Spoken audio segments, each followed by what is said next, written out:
Ang buhay ay puno ng magagandang pagkakataon, mga hamon at kung minsan may mga sitwasyon na hindi na natin makayanan. Pero tandaan, hindi mo kailangang harapin ang lahat ng mag-isa. Tune in to Faithcast kung saan tayo ay magsama-samang pag-usapan ang pamilya, relasyon, personal na paglago, mga pagsubok sa buhay at ang pag-asang matatagpuan lamang natin sa Diyos. Pakinggan ang Faithcast tuwing Linggo at Miyerkules, alas 9 hanggang alas 9:30 ng umaga. This is Rolin Cadalig. And this is Lou Imperial. Be inspired Be encouraged. and let's keep rolling in the loop of faith. Dito lamang sa Faithcast.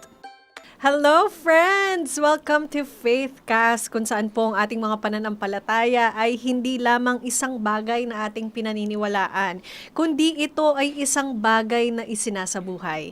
I'm Lou Imperial. And I'm Rolin Cadalig. Masaya po kami na makasama kayo namin sa episode na ito for another heartfelt conversation. Tama ka, Lou, na ang faith is not only to believe, but of course, to live it and experience it yourself. Yes. Kaya ito ay mahalaga sa ating buhay, kaibigan. Kaya tutok ka lang, kaibigan, sa iyong screen for only 30 minutes na pag-uusapan natin itong Yes. topic na ito. Yes. Kaya binabati ko po muna ang ating mga listeners sa AWR 89.1 FM, pati na rin po ang ating mga viewers sa Facebook and YouTube. Good morning po sa inyong lahat. Magandang umaga sa inyong lahat. And I hope ma-enjoy po natin ang ating topic this morning. Kasi today, ma'am, another interesting topic, and I'm sure marami po talagang makaka-relate dito, no? Ang sabi nga dito, no, kayang i-relate sa bawat babae. Hindi po ba? Isang bagay na araw-araw po nating nakikita sa salamin. Something we sometimes celebrate. Masaya tayo na meron tayo nito, no? And sometimes, something we struggle with. Yeah. Yan. Kasi nga maaari po na hindi tayo satisfied Ano kaya sa kung to? anong meron tayo, no? So, naging struggle ba natin ito? Today, we will be talking about beauty. Wow, beauty. Yes, Ikaw, beauty. Lou, beautiful ka na. Grabe na. Pero ang tanong ko sa iyo, ano yung pagtingin mo sa sarili mo sa salamin, ano yung gusto mong babaguhin sa mukha or ano, at bakit? Bakit mo gusto itong baguhin? As a woman, ma'am, hindi na tayo magkukunwari dito na wala tayong insecurities. Sa mukha ko, wala na. Pero yung sa taba ko, ayan ang gusto kong matanggal, ano. So, ibig sabihin lang, Lou, na meron pa rin tayong gustong Baguhin. baguhin. Of course. Kasi gusto natin na yung we present ourselves beautiful at presentable, yung kaaya-aya ba tayo sa ibang tao. So, bago tayo magpatuloy, Lou, ay gusto kong banggitin ang ating Bible text Yes. today. At makikita ito sa Genesis 29 verse 17. A very short verse, pero gusto kong bigyan ito ng background. Si Rachel was beautiful in form and appearance. Alam po natin yung kwento ni Rachel na ito yung nagkaroon si Jacob na love at first sight. Wow. Kasi nagandahan talaga siya nung nakita niya si Rachel na yung nagbibigay ng water sa ships ng kanyang father. Actually, first cousin si Jacob at saka si Rachel.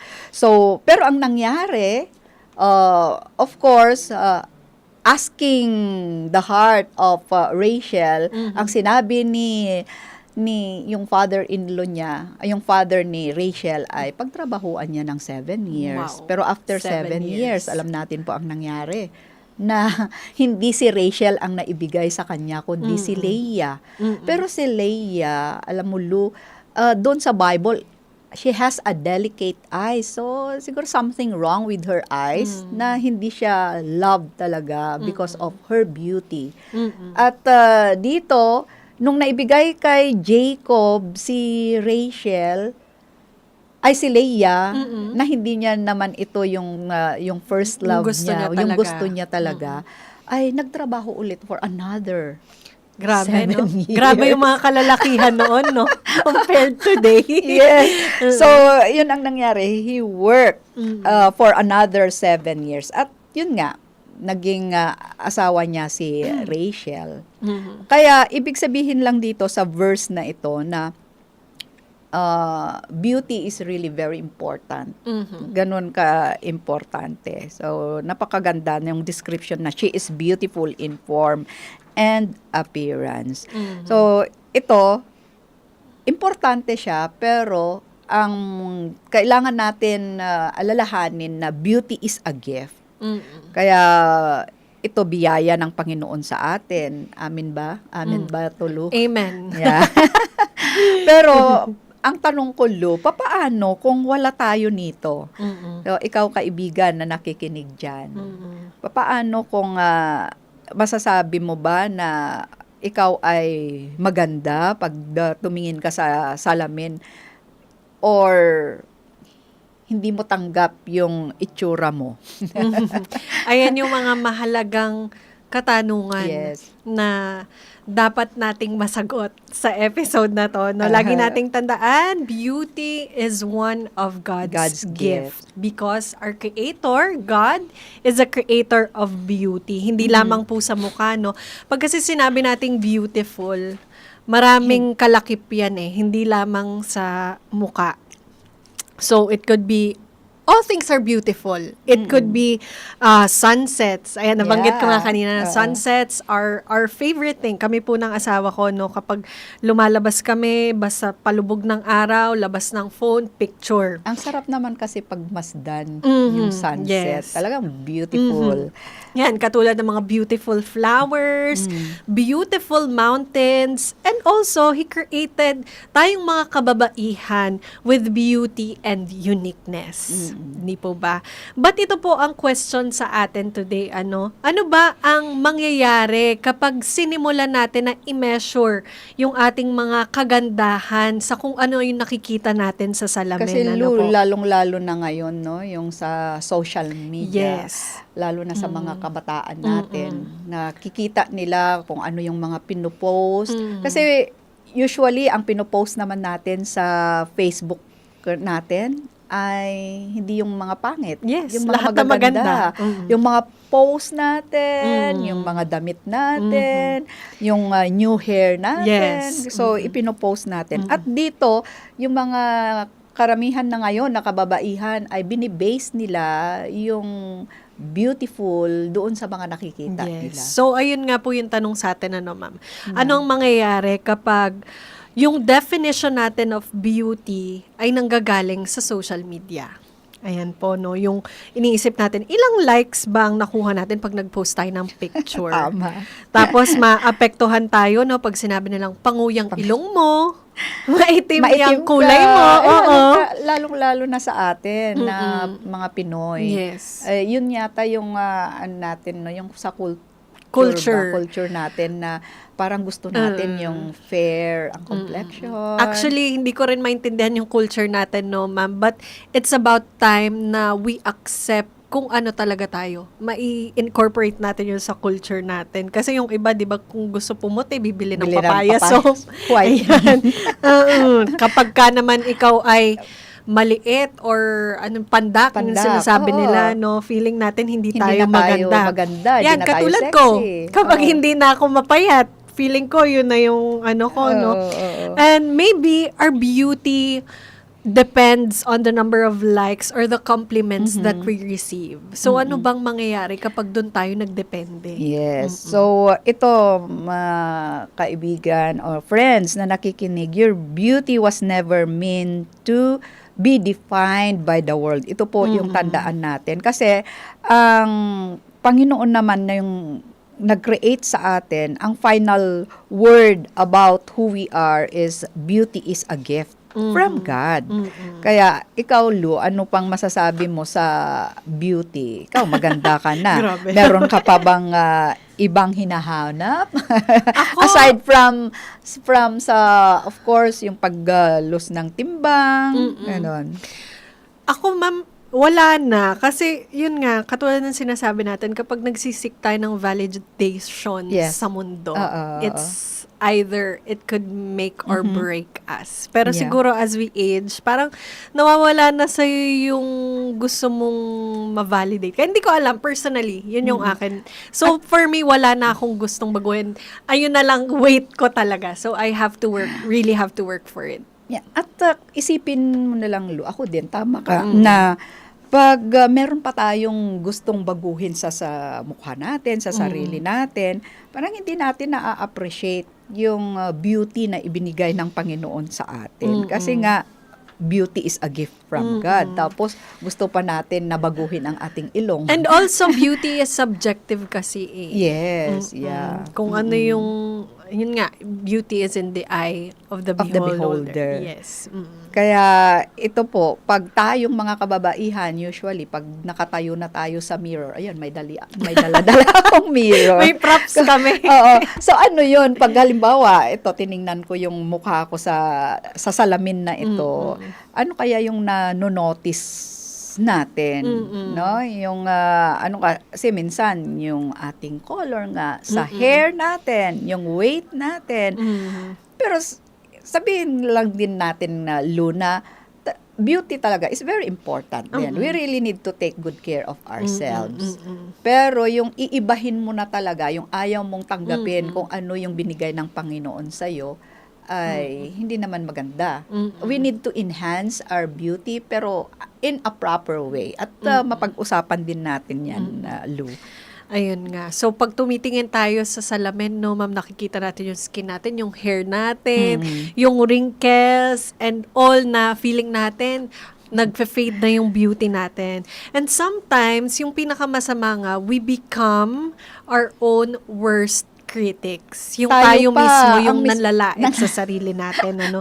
Pinakamasamang word na yung linait mo na yung sarili mo. Tinitingnan po natin ang sarili natin kung minsan na yung mga bagay po na hindi naman natin sasabihin sa iba. Sa iba, oo. Pero nasasabi mo sa sarili mo. Tama yan, Lu. So, we can be so hard of ourselves. No? So, kaya nakakalimutan natin na minsan na pag ito, nakikita natin sa salamin, ang isang tayo ay nilikha ng Diyos and someone God deeply loves. Yes, so pag nakita that's natin right. yung sarili natin sa salamin, sabihin natin, I'm being loved by God. My worth Yun is ang comes lagi from nating God. tandaan, no, na ang worth natin nasa Panginoon. Ang sabi nga po sa Psalm 139 verse 14, Naku, my favorite I will verse. praise you, for I am For I am fearfully fearfully and and wonderfully wonderfully made. made. Tandaan po Ayan. natin, hindi tayo aksidente nilikha, ano? Hindi tayo basta-basta ginawa ng Panginoon. We are wonderfully made. Tama ka dyan, Lu. You are not a mistake. Yan tandaan natin. Hindi pagkamali yung pag-exist mo. And again, our worth, kasi nabanggit mo kanina yung worth natin, our worth is not determined by our age. So pag tumatanda na tayo, na meron na tayong wrinkles, of course, it's naturally fading na yung ating beauty. Hindi po yun yung basihan ng ating beauty. Pero yun nga, ma'am, nabanggit natin kanina, no, na hindi naman masamang na mag-skincare ka, alagaan mo yung sarili mo or gusto Yeah. mong ma-enhance. But here, gusto lamang namin i-emphasize na mahalin natin yung mga katangian na ibinigay sa atin ng Panginoon. But if you have the means to enhance, why not? Sige, go. But sa mga ayan, dito natin ipapaintindi na mahal tayo ng Panginoon. Ginawa niya tayo unique with our own different beauty. Yes. So, we have to accept. Kumbaga, mahalin natin ang sarili natin as it is. Ayan. So, ito na nga yung mirror. Yung mirror, nagpapakita po ng appearance natin. But, itong tandaan natin, ang Panginoon po ang nakakakita ng whole story. Yung buhay natin, He sees our hearts, yung mga struggles natin, Yes. yung mga sacrifices, mga Oo, panalangin alam natin. ng Panginoon yan. Yes, ang atin pong mga pananampalataya and even the tears, yung mga maraming pagluha natin na walang nakakakita. Naranasan O walang mo yun, Lu? Of course, ma'am. I'm sure marami pong nakaka-relate. So, Yes, kung kayo po ay nakaka-relate dito sa aming kwentuhan, no, maaari nyo pong i-share ang inyong mga experiences sa ating comment section dyan sa ating pong Facebook page na Adventist World Radio Manila. At kung gusto nyo po kaming i-text, maaari nyo pong isa ng inyong mga messages sa 0918-944-7891. 0918-944-7891. So, ma'am, Yeah, ituloy natin. Ang pinakamagandang pinakamagandang ma-experience ng isang babae hindi doon sa struggles na karanasan niya kundi or nararanasan niya sa buhay kundi kung ano yung magiging sino siya after that struggles. At yung growth po ba? Yun. Kung you keep on growing, you keep on trusting God, and you keep allowing God to shape you with those struggles. And with those, yung lacking sa'yo, kung ano yung wala ka, those are the things that will shape you. And God allows you to be shaped with that. Kaya ang reflection question ko nga dito, Lu, ay pag kaharap mo itong salamin, ano ba yung nakikita mo? Yung definition ng world or through world's eyes or through God's eyes. Ayan. Napakaganda na the mirror can tell you what you look like, but only God can tell you who you are. Ang mundo, yun nga, ulitin ko ulit yung sinabi ko po, no? If you get validation from the world, it could make or break you. Kaya ang dapat kinukunan natin ng validation is really from the Lord. God. Yeah. Yes. So, meron nga pong familiar saying, katulad ng nabanggit ko kanina, beauty is in the eye of the beholder. Pero mas maganda yan. Mas maganda ito. Here's a beautiful thought, no, para po sa lahat. Our ultimate beholder is our Creator, ang ating Panginoon. Kasi ang Panginoon talaga, He values you so much. Yung worth mo talagang ikaw, maybe siya lang ganito lang yung worth. nun. Yeah, siya ang magme-measure. So, kaya nga, imaginein natin, the one who created us is the one who is looking at us. Kung ano yung pinagdadaanan natin, alam niya yan, yung detalye ng buhay natin. He knows our strengths, He knows our weaknesses, He even knows the things that we hide from Him. He knows all about us, and yet He still loves us. Kaya napakaganda na isipin po natin ito, mga kaibigan. Kasi kung minsan, hindi po ba, tinatanong natin yung mga sarili natin, am I beautiful enough? Oh, may narinig. Napakinggan akong ganyan. Pero dapat ang tinatanong natin sa mga sarili natin, no? Am I seeing myself the way God sees me? O nakikita ko ba yung sarili ko kung paano ko tingnan ng Panginoon? Kaya talagang balik pa rin talaga sa Creator natin, Lu? Everything, parang lahat ng bagay bumabalik sa kung paano tayo nilalang ng Panginoon. Yes. So, kaibigan, pag ang mundo ay sasabihin sa'yo, your value depends on your appearance, ang Panginoon sasabihin sa'yo, your value comes from being mine. Ayan. And that's powerful. Yes. That's powerful. Yung worth natin ay idedepende natin sa Panginoon. Hindi po sa validation ng mundo. Yes, tama. And maybe ngayon, it's about time sa atin pong mga friends, ang ating mga listeners ngayon, no, to stop chasing the world's approval and start resting in God's acceptance. Sana marinig ng mga kabataan ito. Oo nga po.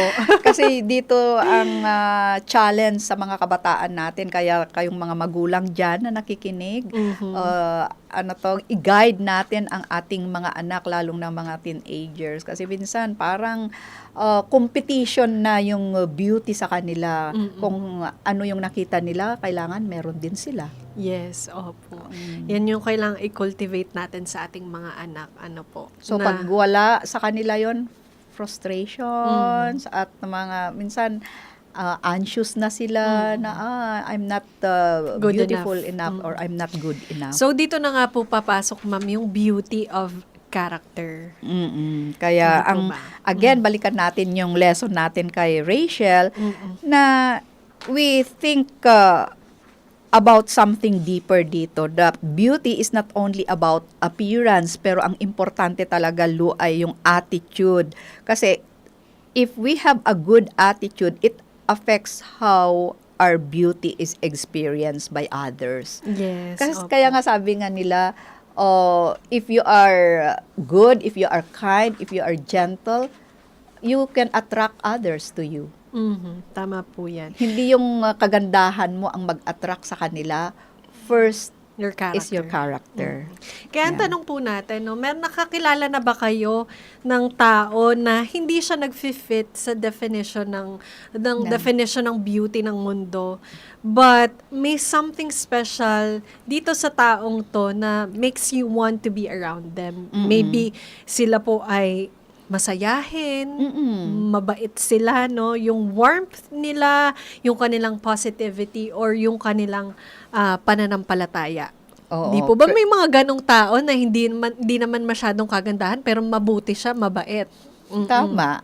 Pero on the other hand naman, meron mga nakakasalamuhan natin na mga tao, mga kababaihan na magaganda. They are physically beautiful, pero their attitude naman makes them difficult to be around. Yung medyo intimidating.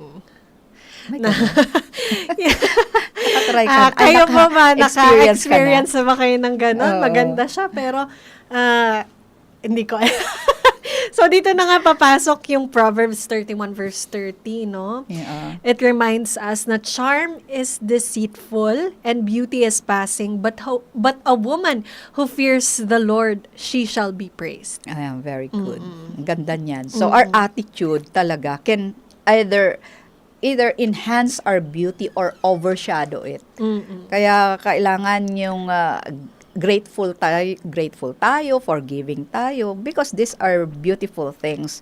We are generous, we are humble, at saka joyful, with joyful spirit. Ayan. So, kumbaga, kung meron tayong skincare routines, ito Meron na din tayong beauty routines. Yes, na we Ayan. can practice every day. Gusto ko yan, Lu. Yung maging mapanalangin tayo, no? We have to be grateful for the blessings that we continue to receive from the Lord. Magpatawad, mag-encourage tayo ng someone who's struggling, someone who is lonely. Lagi tayong maging mabuti sa ating kapwa. Ngumiti lang tayo and always na magtiwala sa Panginoon. Tama. At tandaan, kaibigan, na ang beautiful women are not necessarily those who have perfect lives. Yes. Tandaan po natin ito. They are women who have learned to have a beautiful spirit kahit nasa gitna sila ng imperfect circumstances. So if you have a beautiful spirit, then you're beautiful. So, Kaya ang maganda din pang ito dito na beautiful quote natin, a beautiful face may open a door, but a beautiful heart makes people want to stay. yes, nakarelate po ako dyan. No? Kasi nowadays, we have the term na pretty privileges. What? Pretty privileges. Ano yun? Kasi parang ngayon naniniwala sila na kapag maganda ka, maraming privileges or maraming opportunities na papasok sa'yo. Which is true naman, lalo na sa corporate world or sa business world. Yes. Gusto nila talaga yung mga pretty girls. Opo. But ang catch kasi dito, sa lahat naman ng workplace, character pa din Yes. ang nananaig. Tama. Kung bakit ka magsistay dun sa company na yon. So, dito natin marirelate yung quote natin na a beautiful face may open a door, but a beautiful heart or a beautiful character makes people want to stay. Ang ganda, no, tama. ma'am? Oo. Maalala ko lang. Kasi minsan sa Facebook lumalabas yung itong kilala mo si Raisa Raisa. May, doon sa yung artista, 'di ba? Yung maliit, napaka-jolly, and yung attitude na niya talaga ang ganda. Kaya marami siyang naa-attract na mga friends. At ngayon na dalaga na siya, parang yung maliit na aling maliit noon, maliit pa rin. No, 'di ba? Yung sa height niya. Pero She has a good character. Yes. Ang ganda rin na kasi napapanood ko din siya. Maganda yung attitude So, niya talaga. shout out kay Riza May. Sana makapakinig ka dito, no? And dito na nga papasok yung ating faith challenge this week. Mabilis lang ang oras, mama, no? No, 30 Napakabilis. minutes. Pero ang dami-dami nating pwede mapag-usapan. So, dito nga po, another faith challenge, every morning, madali lang to. This week, every morning, humarap tayo sa mirror, and we do not criticize ourselves. Yes. Huwag natin sabihin, ay, ang pangit ko naman today. Kasi minsan ang beauty din, kapag confident tayo. Beauty is confidence. Confidence is beauty. Ayan. Lagi po nating tandaan, ako'y nilalang ng Panginoon. I am fearfully and wonderfully made. So today, I will reflect, or I choose Yeah, to I love the reflect word choose. His beauty through my words, my attitude, and my actions. Kaya ito pa, another challenge sa atin this week. Speak kindly, forgive quickly, practice gratitude, encourage another woman, spend time with God, and choose joy. Nandyan na naman po yung pagpili. Yes. Serve someone quietly. Ayan. Kahit hindi nakita yung gagawin mo sa ibang tao, but still you serve someone. Amen. Okay, Because yan. beauty is not only something we have. Yeah. Beauty is something we cultivate. And when Christ lives in us, His beauty begins to shine through us. Yes. Kaya talagang makikita ang character ng Panginoon sa atin. So we always have to pray for ourselves. Isang gunit talaga natin ang mga sarili natin sa Panginoon para yung love, yung pagmamahal ng Panginoon magsha-shine through us. Ayan. So friends, today natutunan natin that beauty is a gift. Yeah. It is something God created, but true beauty goes deeper than appearance. Beauty is beyond skin deep. Yeah. Ay, Women in good shape. Lagi natin nakikipapakinggan sa women in good shape. Kaya beauty is in the eye of the beholder, and our ultimate beholder is of course, our Creator. So friends who is listening today, God sees you. He sees beyond your wrinkles, beyond your scars, beyond your mistakes, beyond your insecurities. He sees the woman He created you to become. Yan.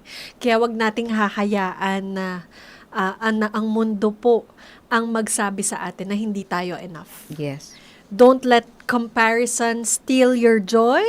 Don't let age make you feel invisible. And most of all, most especially, kailangan natin i-emphasize to, no, ma'am? Don't let social media define your worth. Yes. At saka, you are beautiful not because you look like someone else. Kasi minsan parang, maganda ako kasi sinabi nila, nakakahawig ko si ganito. Diba? Pero hindi sana ganon. You are beautiful because God created you uniquely. And your greatest beauty is revealed when your life reflects the heart of Jesus. Amen. Ayan. Amen. Kaya patuloy po kayong makinig dito sa atin, no, sa AWR 89.1 FM every Wednesdays and Sundays, 9 a.m. to 9:30 a.m. Magsama-sama tayo dito magkwentuhan. Kung kayo po ay nakaka-relate, mag-comment lang sa ating comment section sa ating mga social media platforms at mag-text po sa 0918-944-7891. 0918-944-7891.